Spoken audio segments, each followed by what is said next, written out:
భద్రాద్రి కొత్తగూడెం జిల్లా పాల్వంచలో గంజాయి కలకలం రేగింది. కారు ఇంజన్లో నిందితులు గంజాయి రవాణా చేస్తున్నారు. ఈ క్రమంలోనే ఒక్కసారిగా కారు ఇంజన్లో మంటలు చెలరేగాయి. మంటలను అదుపు చేసేందుకు వాటర్ సర్వీస్ సెంటర్కు కారును నిందితులు తరలించారు. మంటలను అదుపు చేసే ప్రయత్నంలో కారు ఇంజన్లో గంజాయిని సిబ్బంది గుర్తించారు. ఆ వెంటనే కారు వదిలి ముగ్గురు నిందితులు పరారయ్యారు. ఘటనపై పోలీసులకు సమాచారం అందించారు సర్వీస్ సెంటర్ సిబ్బంది. ఇక ఘటనా స్థలానికి చేరుకున్న పోలీసులు కారును స్వాధీనం చేసుకున్నారు.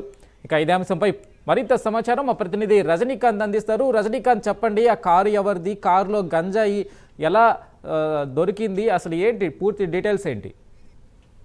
లేదంటే ఛత్తీస్గఢ్ మహారాష్ట్ర ఒరిస్సా బార్డర్ లో నుంచి తెలంగాణ ప్రాంతం మీదుగా అంటే భద్రాచలం పాల్వంచ వయా కొత్తగూడెం మీదుగా హైదరాబాద్ నుంచి మహారాష్ట్ర ప్రాంతాలకు విచ్చలవిడిగా కంటైనర్లతో పాటు కార్లలో దాంతో పాటుగా బైకులపై కూడా దేశీయంగా గంజాయి స్మగ్లర్లు గంజాయి అక్రమ రవాణా చేస్తున్నారు. తాజాగా నిన్న కూడా భద్రాద్రి కొత్తగూడెం జిల్లా పరిధిలోని సుజాత నగర్ ప్రాంతంలో ఒక కంటైనర్ లో భారీగా తరలిస్తున్న 499 కేజీలు సుమారు 2,50,00,000 రూపాయల విలువ చేసి గంజాయిని చాకచక్యంగా కొత్తగూడెం పోలీసులు ప్లస్ సిసిఎస్ పోలీసులు సుజాత నగర్ పోలీసులు ముగ్గురు వలపన్ని పట్టుకున్నారు.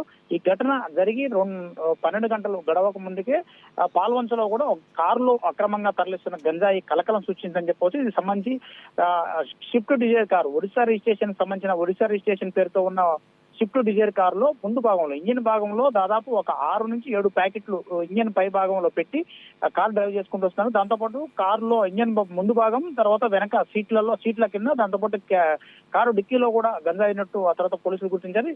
దీనికి సంబంధించి కూడా ఒరిస్సా రిజిస్ట్రేషన్ సంబంధించిన స్విఫ్ట్ డిజైర్ కారులో ఒరిస్సా నుంచి గంజాయి తరలిస్తున్నట్టుగా సమాచారం స్పష్టమవుతుంది. దీనికి సంబంధించి వాళ్ళు అక్కడికి పాల్వంచకు చేరుకోవడంతో ఒకసారిగా ఇంజిన్ లో మంటలు ఏర్పడ్డాయి. మంటలు రావడంతో స్థానికులు అక్కడి నుంచి పక్కనే ఉన్న service centre water service centre తీసుకెళ్లడంతో వాళ్ళంతా వాటర్ సర్వీస్ చేయడానికి బానెట్ ఓపెన్ చేశారు. బానెట్ ఓపెన్ చేయడం దాంట్లో గంజాయి బయటపడింది. స్థానికులు సమాచారం వాటర్ సర్వీస్ సెంటర్ సిబ్బంది కూడా పోలీసుల సమాచారం అందించడంతో గంజాయిని కూడా పూర్తి వెలిగించారు. దాంట్లో ఓ మహిళతో పాటు మరో 2 వ్యక్తులు కూడా ఈ ఘటన బయటికి రాగానే అక్కడి నుంచి పరారైన ఘటన మాత్రానికి కలకలం సృష్టించింది. పోలీసులు కూడా దీన్ని నిశ్చితంగా పరిశీలిస్తున్న పరిస్థితి నెలకొంది.